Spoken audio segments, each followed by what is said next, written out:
Hello friends, स्वागत है आपका अपने चैनल में। चैलेंज के रिजल्ट को लेकर के कुछ अपडेट है और साथ ही बी.फार्मा के स्टूडेंट के बारे में भी इंफॉर्मेशन है। तो देखिए, कल एक वीडियो मैंने बनाया था जिसे आप आई बटन और एंड स्क्रीन दोनों पर देख सकते हो और एक सर्कुलर था जिसमें ये कहा गया है कि जिन स्टूडेंट का परिणाम फेल है तथा उनके द्वारा कतिपय विषय और विषयों का जो चैलेंज कराने हेतु दिसंबर माह में आवेदन किया गया था, तदुपरांत विश्वविद्यालय द्वारा निम्नानुसार चैलेंज मूल्यांकन कराए जाने के बाद उक्त छात्र छात्राओं का आवेदित चैलेंज मूल्यांकन मतलब चैलेंज इवैल्यूएशन विषय के जो रिजल्ट है वो www.akt.ac.in पर उपलब्ध करा दिया गया है।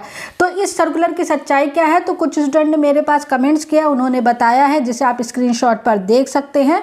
तो ये जो सर्कुलर है ये सही है और जो इंस्टीट्यूट के हैं उनके डायरेक्टर और प्रिंसिपल को गए तो इसमें कई स्टूडेंट ने ये कमेंट किया है कि पहले उनका जो रिजल्ट था वो फेल था लेकिन अब उनका रिजल्ट PCP आ रहा है। कुछ स्टूडेंट के नंबर जो है आप स्क्रीन पर देख सकते हैं 13 थे, अब वो जो है वो 24 हो गए हैं।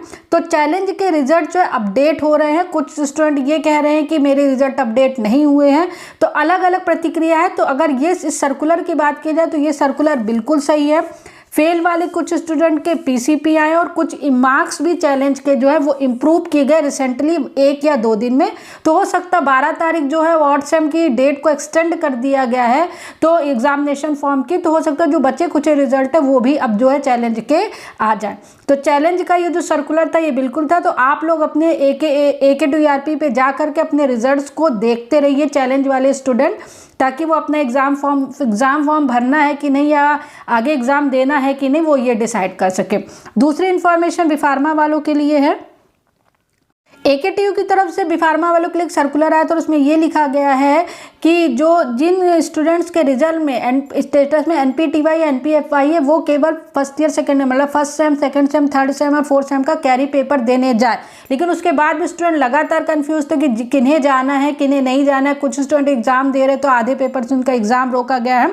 तो एक स्टूडेंट ने मेरे पास ये सेंड किया है, तो यहाँ पर आप देख सकते हैं controller of examination APJ Abdul Kalam university, और यहाँ पर लिखा B Pharma first year second year कोप examination that will be conducted in Jan 2024। तो इसमें ये मेंशन है कि स्टूडेंट ने किस ईयर में एडमिशन लिया, उनका रोल नंबर कब से स्टार्ट और किन्हें जाना है।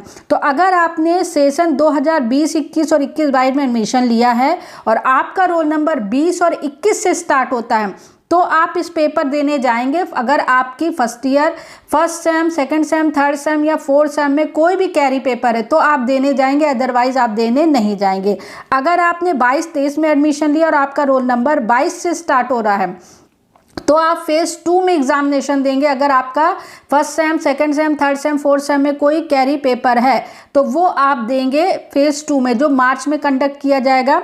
अगर आप 17-18, 18-19, 19-20 में कहीं भी आपने एडमिशन लिया है और 17-18-19 से आपका रोल नंबर स्टार्ट हो रहा है तो भी आप फेज 2 मार्च में जब एग्जामिनेशन कंडक्ट होगा कोप का first sem, second same, third same और फोर्थ सेम तब आप देने जाएंगे, भले आपके रिजल्ट में NPTY NPFY लिखा हो या ना लिखा हो। तो स्टूडेंट ये लगातार कंफ्यूज थे कि कैसे किया जाए। तो ये एक PDF आया हुआ है। अब यहाँ से आप लोग देख लीजिए कि आपका रोल नंबर कहाँ से स्टार्ट हो रहा है। अब उस रोल नंबर के हिसाब से आप डिसाइड कर लीजिएगा कि आपको फेज 1 में एग्ज़ाम देने जाना और फेज 2 में एग्ज़ाम देने जाना है। और यही जो PDF है ये कॉलेज वालों को भी गया है अभी तो कॉलेज वाले इन्हीं को ही देख करके स्टूडेंट की एंट्री कर रहे हैं, अदरवाइज एंट्री नहीं कर रहे हैं। तो बी.फार्मा स्टूडेंट और BTech स्टूडेंट के लिए यही लेटेस्ट अपडेट थी। और अपडेट के लिए चैनल के साथ बने रहिए। चैनल पसंद आए तो लाइक, सब्सक्राइब, शेयर और बेल आइकन ज़रूर दबाइए। Thank you very much.